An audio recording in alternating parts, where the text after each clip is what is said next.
नमस्कार, जम्मू कश्मीर का ये बुलेटिन देख रहे हैं आप और मैं हूं प्रियंका गुप्ता आपके साथ। सबसे पहले हम बात करेंगे जिस तरह से खबर सामने आ रही है कि एनआईए ने अपने टेरर फंडिंग मामले में अपनी जांच का दायरा बढ़ाया है और सरकारी महकमों के रिटायर्ड अधिकारी भी एनआईए की रडार पर हैं। एनआईए ने सबसे पहले अगर हम जम्मू की बात करें तो जम्मू में रिटायर्ड डीएफओ के आवास पर छापेमारी की है और डोडा में 2 रिटायर्ड अधिकारियों और 1 इमाम के घर पे भी छापेमारी की गई है। तो टेरर फंडिंग मामले में एनआईए की छापेमारी लगातार जारी है। जम्मू और डोडा से आ रही खबर से आपको रूबरू करवा रहे हैं, जहां पर जम्मू में एनआईए द्वारा रिटायर्ड डीएफओ के आवास पर छापा मारा गया है और डोडा की बात करें तो 2 रिटायर्ड अधिकारियों और 1 इमाम के घर छापेमारी हुई है। तो सीधा तस्वीरें जम्मू से आपको दिखा रहे हैं, वहीं पर दूसरी ओर डोडा से ये ग्राउंड से तस्वीरें सामने आ रही हैं, जहां पर सुबह से एनआईए द्वारा छापेमारी चल रही है और सरकारी महकमों के जो रिटायर्ड ऑफिशियल्स हैं अब एनआईए के रडार पर हैं और इसी के चलते एनआईए ने जम्मू में भी छापेमारी की गई है और डोडा में भी। डोडा में 1 इमाम के घर पे छापेमारी की गई है, 2 रिटायर्ड अधिकारियों के घर पे छापेमारी की गई है और जम्मू की बात बता रहे हैं आपको। तस्वीरें भी इस वक्त आप अपनी स्क्रीन पर देख रहे हैं, जहां पर रिटायर्ड डीएफओ के आवास पर भी छापा मारा गया है।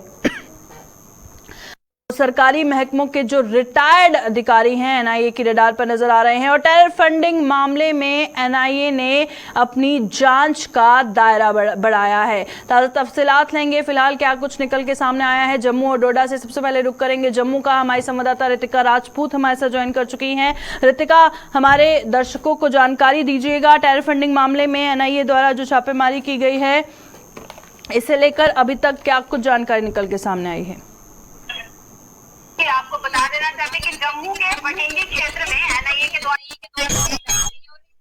डीएफओ हाफिजुल्लाह जो है उनके घर पे ये डालने का कार्य किया जा रहा है। और आपको बता दें कि अगर सूत्रों की माने तो उनकी तरफ से ये कहा जा रहा है कि जो हाफिज के घर पे रेड डाली गई है उसमें एनआईए को ये शक है कि टेरर फंडिंग मामले में जो हाफिजुल्लाह है वो भी शामिल है और उसी के चलते, इसी शक के चलते तमाम दस्तावेज वहाँ पे खंगाले जा रहे हैं। पूरे इलाके की घेराबंदी करके गई और जब तक ये जांच पूरी नहीं हो जाती तब तक इस इलाके को इसी प्रकार के घेर के अपनी कार्रवाई को एनआईए द्वारा आगे बढ़ाया जाएगा। बिल्कुल, वहीं पर कार्रवाई आगे बढ़ाई जाएगी। अभी तक जो जानकारी निकल के सामने आई है, रितिका राजपूत हमें जानकारी दे रहे हैं। अगर रिटायर्ड डीएफओ के आवास पर छापेमारी की गई है और कुछ पता चल पाया है, कुछ अभी तक ऑफिशियल स्टेटमेंट सामने आया है या फिर जो दस्तावेज हैं उसे सीज किया गया या कुछ और सामान वहां से मिला है? जी, अभी तक कोई आधिकारिक बयान जो है वो इससे निकल के बाहर नहीं आया है, क्योंकि अभी तक लगातार रेड डालने का कार्य जो है वो लगातार चल रहा है। तो बीच में बाहर आके कुछ भी अधिकारियों की तरफ से कहना अभी तक मुमकिन नहीं है। जैसे ही रेड पूरी हो जाएगी उसके बाद जरूर बात बाहर निकल के आएगी कि असल में वहां से क्या क्या चीजें बरामद की गई हैं।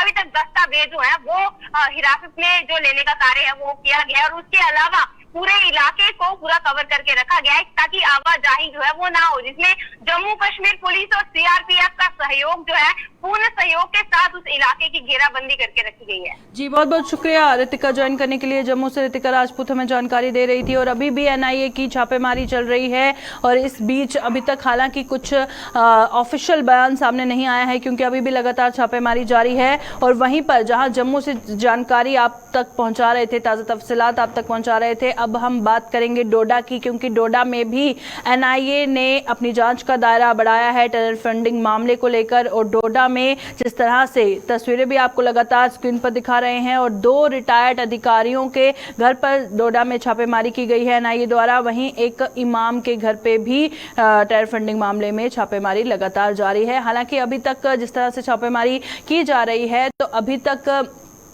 ऑफिशियल जानकारी इस हवाले से सामने नहीं आई है, क्या कुछ वहाँ पर मिला है या क्या कुछ फिलहाल जानकारी मिली है। और एनआईए में जिस तरह से जम्मू में आपको हम बता रहे थे, जम्मू से रितिका ने सारी जानकारी इस हवाले से दी क्योंकि अभी भी लगातार छापेमारी जारी है। तो रुक करते हैं डोडा का। डोडा से हमारे संवाददाता वसीम हमारे साथ ज्वाइन कर चुके हैं। वसीम, अपडेट कीजिएगा, एनआईए की छापेमारी के हवाले से क्या ताज़ा तफसीलात हैं? जी वसीम।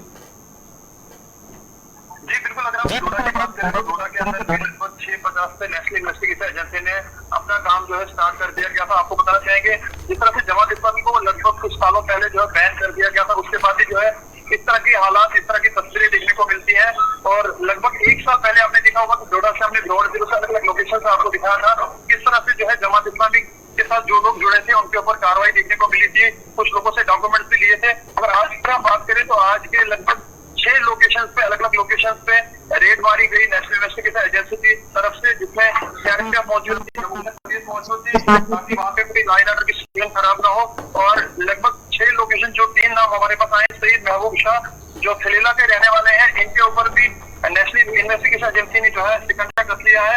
लगभग डोडा से 10 किलोमीटर की दूरी पे है और 4 साल पहले ये जो फॉरेस्ट डिपार्टमेंट में काम करते हैं अब रिटायर हो चुके हैं। और नूरुद्दीन बोरू जो डोडा के मुंशी मेला में रहने वाले हैं और उनके घर पे भी सुबह जो है नेशनल इन्वेस्टिगेशन एजेंसी ने जो है रेड मारी है। इनसे भी जानकारी ली है, पूरे डॉक्यूमेंट चेक किए गए हैं और बाहर के रहने वाले हैं और इनके ऊपर भी जो है शिकंजा कहीं ना कहीं कसता हुआ नजर आया। और जिस तरह से आपको बताएं कि अलग अलग जगहों पे, जैसे मुंशी मेला के बाद बागवा का एक शख्स है, उसके ऊपर भी जो है कार्रवाई, मोहम्मद शफी, इनके ऊपर जो है, इनके ये बताया ये जाता है कि ये मस्जिद के इमाम है। इनके ऊपर जो है इन्वेस्टिगेशन लगातार जारी है। लगभग 5 घंटे के बाद जो है नेशनल इन्वेस्टिगेशन एजेंसी ने अभी जो है कार्रवाई अभी कुछ देर पहले जो है खत्म कर दी है। अब देखना ये होगा कि पुलिस किस तरह का वेट करती है, क्या चीजें सामने निकल के आती है, या नेशनल इन्वेस्टिगेशन एजेंसी किस तरह का जो है डिसीजन लेती है, उन्होंने किस तरह का डिसीजन वहां पे लिया, उनके से क्या कौन से डॉक्यूमेंट्स उनसे लिए हैं, ये देखना भी बकाया है। और क्या अगली तहकीकात उनकी होगी, इस पे बात करना बहुत अभी मुश्किल है। बहुत बहुत शुक्रिया वसीम ज्वाइन करने के लिए। तो वसीम ताज़ा तफसीलात डोडा से पहुंचा रहे थे, जहां पर उनका कहना था अभी भी छापेमारी जारी है और साथ ही डोडा और जम्मू में जिस तरह से टेरर फंडिंग मामले में एनआईए ने अपनी जांच का दायरा बढ़ाया है, तो लगातार जम्मू और डोडा में अभी भी एनआईए की जो ये कार्रवाई है वो जारी है।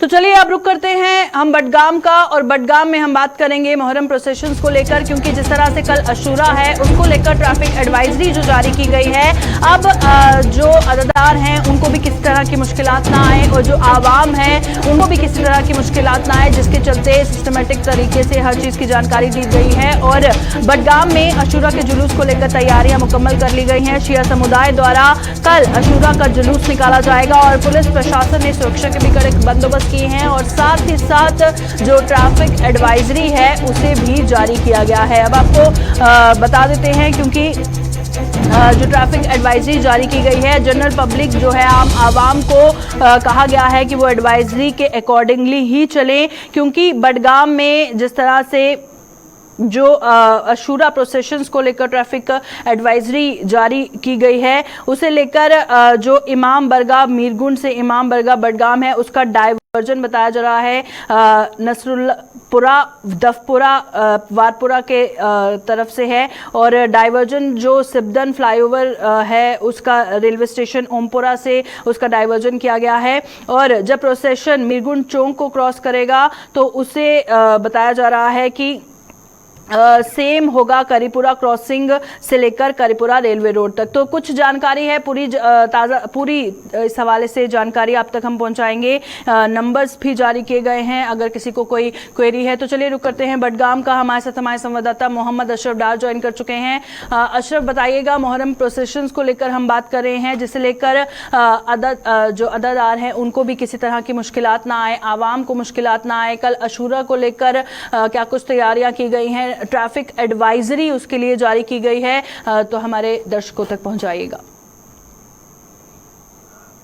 देखिए प्रियंका, जहाँ आप अशूरा की बात करते हैं तो लगातार बडगाम में पहले मुहर्रम से ही जो अज़ादारों की बड़ी तादाद मजलिसें करते हुए नजर आई, चाहे इमाम बाड़ा हो, आज़ा खाना हो, जहाँ पर भी शिया इलाके हैं वहाँ पर रात को जो है मजलिसें होती है, मरसे खाने होती है। 6 मुहर्रम से जो है मुख्तलिफ जगहों से जुलूस बरामद होते हैं। जब हम बडगाम की बात करते हैं तो 6 तारीख से मुख्तलिफ जुलूस जो है जाते हैं, चाहे खानपुरा हो, पाटवा हो, मुख्तलिफ जगहों से जुलूस बरामद हो जाते हैं। मुझे बता दो, ये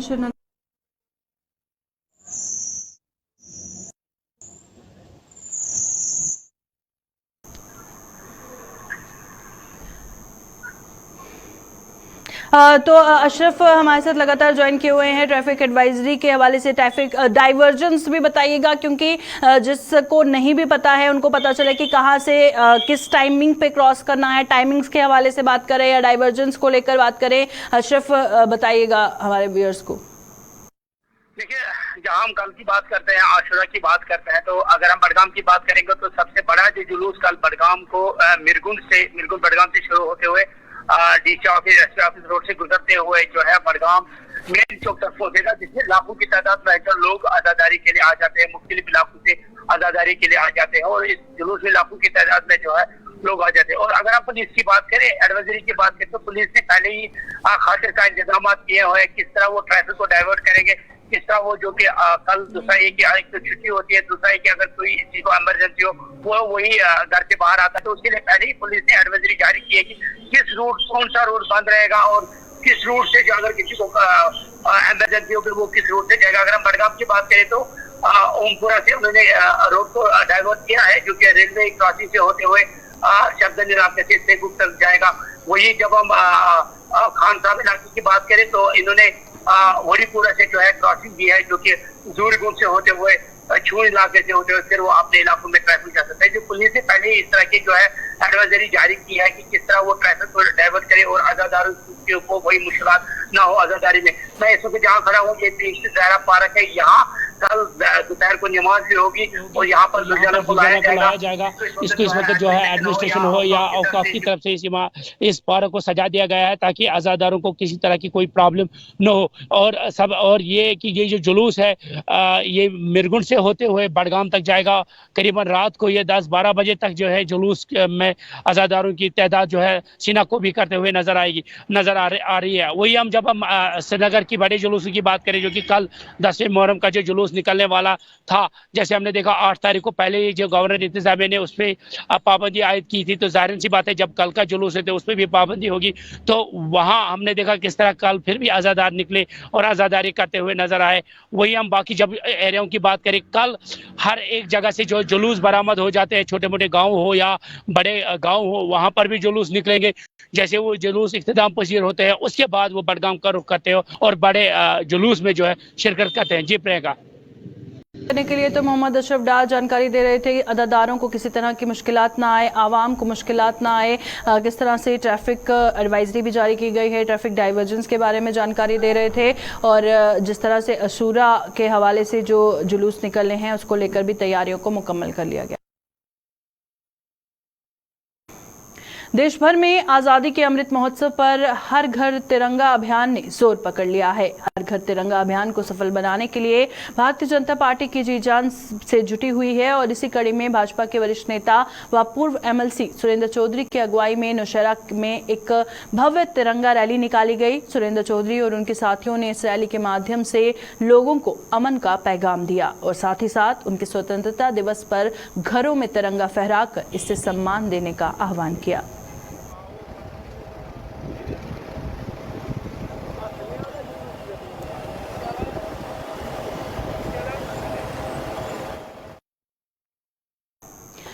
आज़ादी के अमृत महोत्सव पर बीएसएफ की 12वीं बटालियन द्वारा तिरंगा रैली का आयोजन किया गया, जिसे भाजपा नेता व पूर्व मंत्री सुखनंदन चौधरी और 12वीं बटालियन के सीईओ दिलबाग सिंह ने रवाना किया। और ये रैली कानाचक से शुरू होकर गजनसू पहुंच संपन्न हुई, जिसमें बीएसएफ के जवानों के साथ साथ सीमावर्ती क्षेत्र के युवाओं ने भी भाग लिया।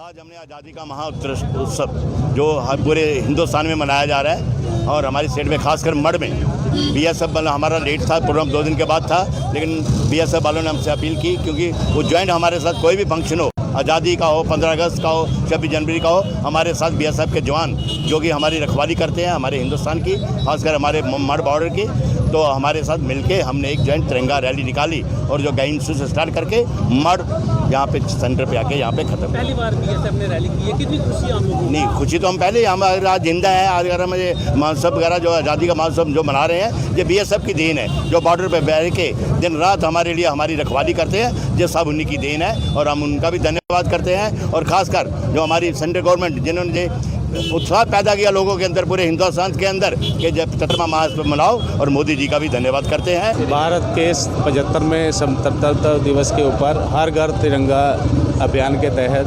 हमारा मकसद है कि सबके जो बॉर्डर बेल्ट के बीच में लोग रहते हैं उनमें भारतीय झंडे को लेकर अवेयरनेस पैदा की जाए। तो आम लोगों को क्या मैसेज रहेगा? आम लोगों को ये मैसेज रहेगा कि वो देश भक्ति में, देश सेवा में अपना सहयोग दें। बहुत खुशी है, घर घर झंडे हमें मिशन में चल रहे हैं, बहुत खुशी है। क्या मैसेज रहेगा बीएसएफ की ओर से? बीएसएफ की ओर से हमने लोगों को मोटिवेट किया है, यहाँ पर जो हमारे बॉर्डर इलाके में उनको मोटिवेट किया है और झंडे के बारे में, घर घर झंडे के बारे में हमने अभियान चलाया है। यूट्यूबर संयम पंडो द्वारा ब्राह्मण समाज पर की गई विवादित टिप्पणी को लेकर उसके खिलाफ ब्राह्मण समुदाय व अन्य लोगों के प्रदर्शनों का सिलसिला लगातार जारी है। बिष्टा में लोगों ने सड़क मार्ग बंद कर संयम पंडो के खिलाफ जमकर नारेबाजी की और लोगों का आरोप है कि संयम के खिलाफ पुलिस स्टेशन में तहरीर देने के बावजूद उसके खिलाफ एफआईआर दर्ज नहीं की जा रही। लोगों ने चेतावनी दी कि अगर जल्द ही संयम पंडो के खिलाफ एफआईआर दर्ज कर उसे गिरफ्तार न किया गया तो वह नेशनल हाईवे बंद कर उग्र प्रदर्शन करने को मजबूर हो जाएंगे। बिश्नाह टू बड़ी ब्राह्मण जिहड़ा हाईवे है उसे बंद किया। मुद्दा तुझे सारे पता है कि संयम पंडो सैल्फ प्रोक्लेम्ड सैलीब्रिटी अपने आप जिहड़ा बने दा मिर्जापुर सीरीज स्पूफ बनाया जोदे च उन्हें पंडित की खंडित आख्या। बड़ी शर्मनाक गल है तेरे लिए, तू जम्मू तो होइए इन्नी गंदी गंदी गल्लां ब्राह्मणें दे बारे च आखा दा, तेरे पर लानत है। कुछ ऐसे पत्रकार जिहड़े जम्मू की रिप्रेजेंट करते, मैं नहीं आखा कि वो पत्रकार बुरे ने, बड़े अच्छे पत्रकार ने, बड़े बड़े मुद्दे उजागर करते हैं, लेकिन जिहड़ा हूँ ये मुद्दा आया ये पर कोई पत्रकार जम्मू का खुलिए नहीं बोला दा। मैं पूछना चाहना की गल हुई तुने की आपसी संबंध होने तुंदे, तुहें तो आखदे कि अस न्यूट्रल पत्रकार हाँ, तुंदा इत्थे बंदा कि तुसें ये पर बोलना चाहिए हा। लेकिन जिहड़ा संयम पंडो ने गल की है, मैं उसी आखना चाहना कि इह जनता है जो ने तुसीं सिरा पर चाढ़िया हा, लेकिन हुण मैं तुसीं सुनाई ओना कि सिरा पर भी इन्हें चाढ़िया, लेकिन पुत्रा तुसीं त्योहार दे भी टाइम नहीं लगना। ये मैं तुझे सुनाई होना, तेरे चैनल जेडे है ना ये सब बंद हो जाने ने। थोड़े दिन पहले तू ब्याह किया ब्राह्मणे के घर, अपने कम से कम अपने फादर इन लॉ की इज्जत खिलानी ही, वो भी ब्राह्मण है। हमने रोड ब्लॉक किया हुआ है सर, ये संयम पंडू के खिलाफ है सर। कल हमने तारा चौक पे प्रोटेस्ट किया था, आज हमने ये रोड ब्लॉक किया सर। हमारी एफआईआर नहीं लग रही, हमने एफआईआर लगाई, हमारी एफआईआर नहीं लग रही। आज ये बड़ी ब्राह्मणा टू बिश्नाह रोड ब्लॉक किया हुआ है, कल अभी तक हमारी एफआईआर का कोई नतीजा नहीं निकला सर। हम ये चाहते हैं कि एफआईआर लगे, हम अभी उठ जाएंगे। जो उसने ब्राह्मणों के, संयम पंडू ने ब्राह्मणों के खिलाफ जो अब शब्द बोले हैं, ये हमें कभी बर्दाश्त नहीं करेंगे। जय हिंद, जय। दोस्त दिखा दो अज बिश्नाह धूली है, जो बिश्नाह धूली है बड़ी मेहनत का जो मार्ग है वो अज असें बंद किया है। संयम पंडो के खिलाफ कल भी असें प्रोटेस्ट किया तारा चौक, और 24 घंटे का मूल्य दी ही उन्हें कि एरा जल्दी को जल्द एफआईआर लॉन्च की जाए। और उसके बाद शामी असें एफआईआर एप्लीकेशन भी उन्हें मार की पुलिस स्टेशन की दी कि उन्हें सिर्फ एफआईआर नहीं लाई, छड़ी एप्लीकेशन लाई। तो ऐसे अज रोड ब्लॉक किया हो सकता है। अगर अज रोड ब्लॉक नहीं होया, सारे पर जोर जबरदस्ती की गई, खास करके पुलिस स्टेशन द्वारा बिश्नाह पुलिस ने सारे पर जोर जमाइश की, अगला मार्ग जो बंद है वो बड़ी वेमना वो भी मार्ग बंद करके। वोकेशनल ट्रेनिंग पार्टनर्स को हटाने और नियमित करने की मांग को लेकर जम्मू कश्मीर के वोकेशनल ट्रेनरों का आंदोलन लगातार जारी है। ये लोग पिछले करीब एक हफ्ते से इन मांगों को लेकर प्रदर्शन कर रहे हैं और आज भी जम्मू में प्रदर्शन कर इन्होंने सरकार के खिलाफ, सरकार से इंसाफ करने की गुहार लगाई है।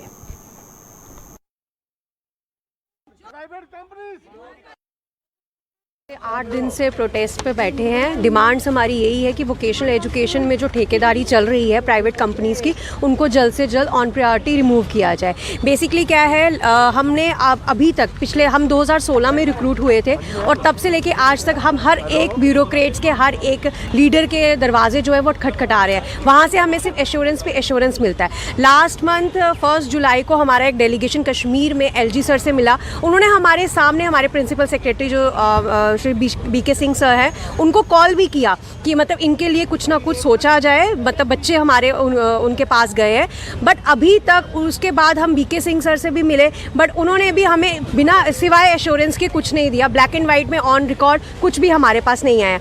आप देखिएगा आज 8वां दिन है, क्वालिफाइड यूथ सड़कों पे है, कश्मीर की सड़कों पे प्रेस इनक्लेव पे यूथ बैठा हुआ है, अपने छोटे छोटे बच्चों को लेकर लेडीज़ बैठी हुई है, लेकिन एडमिनिस्ट्रेशन जो है अभी तक आंखें मूंद के बैठी है। तो ये क्या जस्टिस है? हमारे साथ 2016 से इनजस्टिस होता आ रहा है और अब इनजस्टिस की हद इतनी बढ़ गई है कि हमें टर्मिनेशन लेटर्स आ रहे हैं प्राइवेट कंपनीज की तरफ से। तो हम ये रिक्वेस्ट करते हैं एलजी साहब से कि सर बेटियों को पढ़ाने का और बेटियों को बचाने का आप नारा देते हैं और बेटियां जो है वो सड़कों पर बैठी हैं, प्लीज़ इस जो हमारी डिमांड्स है उनको प्लीज़ एड्रेस किया जाए और जल्दी से जल्दी कोई सोल्यूशन निकाला जाए ताकि हम भी अपना वर्क जो है वो रिज्यूम कर सके स्कूल्स में।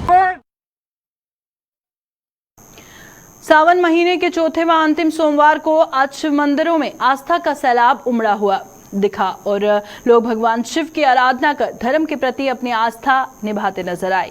जम्मू में स्थित शिवालयों के साथ साथ इसके आसपास स्थित अन्य शिव मंदिरों में भी आज लोग सावन महीने के अंतिम सोमवार की तमाम धार्मिक परंपराएं निभाकर अपने अपने परिवार की सुख समृद्धि की मन्नतें मांग रहे हैं। सावन महीने की शुरुआत 14 जुलाई से हुई थी और भगवान शिव की पूजा आराधना को समर्पित ये महीना धार्मिक बहुत ज़्यादा पवित्र भी माना जाता है और मान्यता है कि जो भी सावन के महीने में पूरे विधि विधान से और रुद्राभिषेक करके भोलेनाथ की भक्ति करता है उसके जीवन के सभी कष्ट दूर होते हैं और सुख समृद्धि आती है। वहीं सोमवार का दिन भी भोलेनाथ की पूजा के लिए समर्पित है और ऐसे में सावन महीने के हर सोमवार का महत्व और भी बढ़ जाता है।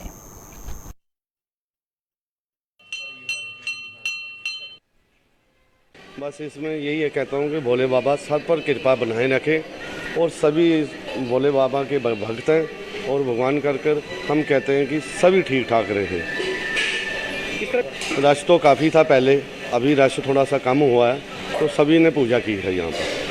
भगवान से यही मनोकामना रही है कि हर साल ऐसे ही हमें दर्शन देते रहे और भगवान कर सभी ठीक ठाक रहे। कि पवित्र शिवलिंग आप शंभू जो हमारे जामवंत जी गुफा जी हैं पीरखू में दर्शन करके आ रहा हूँ और ये एक पूरे विश्व में एकमात्र ऐसा मंदिर है जो एक मुखी रुद्राक्ष शिवलिंग है ये, और ये बहुत ही फेमस मंदिर है यहाँ पे। आज सावन का आखिरी सोमवार है और मैं अपने परिवार की सुख शांति के लिए और पूरे संसार की सुख शांति के लिए वहाँ से प्रार्थना करता हूँ कि भोले शंकर पूरे ब्रह्मांड को खुश रखें। पूरा महीना लोगों का अच्छी भीड़ होती है। आज लास्ट सोमवार है तो आज लोग अपनी श्रद्धा के अनुसार पूजा कर रहे हैं, भगवान भोले शंकर के दर्शन पा रहे हैं और ये बहुत प्राचीन मंदिर है।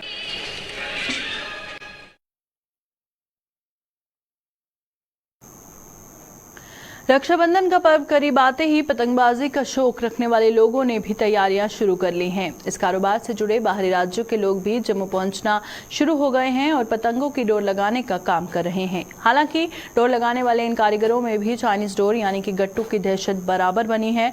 इसके मुताबिक वो जम्मू में पिछले 24 वर्षों से डोर लगाने का काम कर रहे हैं, लेकिन मौजूदा दौर में गट्टू ने उनके काम को बुरी तरह से प्रभावित किया है। उन्होंने कहा कि रक्षाबंधन को अब मात्र 4 दिन रह गए हैं, लेकिन उनके पास कोई काम नहीं है। कारीगरों का यह भी आरोप है कि गट्टू पर लगे प्रतिबंध के बावजूद कुछ लोग गट्टू को मुंह मांगे दामों पर बेचकर खुली कमाई कर रहे हैं। टूट जाएगी अगर ये गला में फंस। देखिए आज से कुछ दिन पहले की तो बात है, यहाँ पर 10, 20, 15, 20 अड्डे लगते थे। आज के डेट में तो पूरी जम्मू में कहीं अड्डा है ही नहीं। एक बख्शीनगर मेटाडोर अंदर में अड्डा है और आज इनकी रिक्वायरमेंट भी नहीं है। हम लोग अभी आज के डेट में संडे का दिन है, आज रक्षाबंधन मात्र अब 4-5 दिन रह चुके हैं और आज के डेट में भी हमारे कारीगरों के पास काम नहीं है, क्योंकि लोग जो आते हैं गट्टू मांगते हैं। बैन सिर्फ कहने के लिए हुआ है।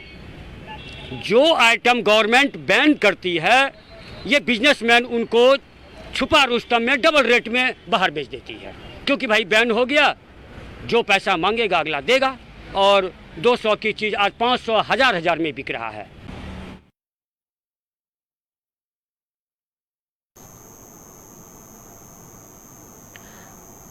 जम्मू के जीएमसी अस्पताल की लिफ्ट अक्सर खराब होने से मरीजों और तीमानदारों को अच्छी खासी परेशानियों का सामना करना पड़ रहा है और तीमानदारों का आरोप है कि आए दिन लिफ्ट खराब होने से उन्हें मरीजों को लाने ले जाने में दिक्कतों का सामना करना पड़ता है। वहीं सामाजिक कार्यकर्ताओं का आरोप है कि हर वर्ष जीएमसी प्रशासन लिफ्ट के रखरखाव के लिए लाखों रुपए खर्च करता है, लेकिन इसके बावजूद भी लिफ्ट की सुविधा सुचारू रूप से नहीं चलती।